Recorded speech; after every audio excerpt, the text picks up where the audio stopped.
Alloh taolo aytadiki, taqvodor odam shundayki, u meni ko'rmay ishonadi. Ishonasizmi?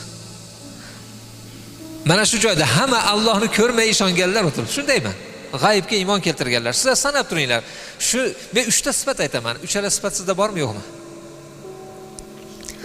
Sizlar Allohga shunchalik ishongan odamsizlarki, pulga buni sotmaysizlar. Shundaymi? Jonga sotmaysizlar. 1000 jon fido. Ular namoz o'qiydilar. Bor.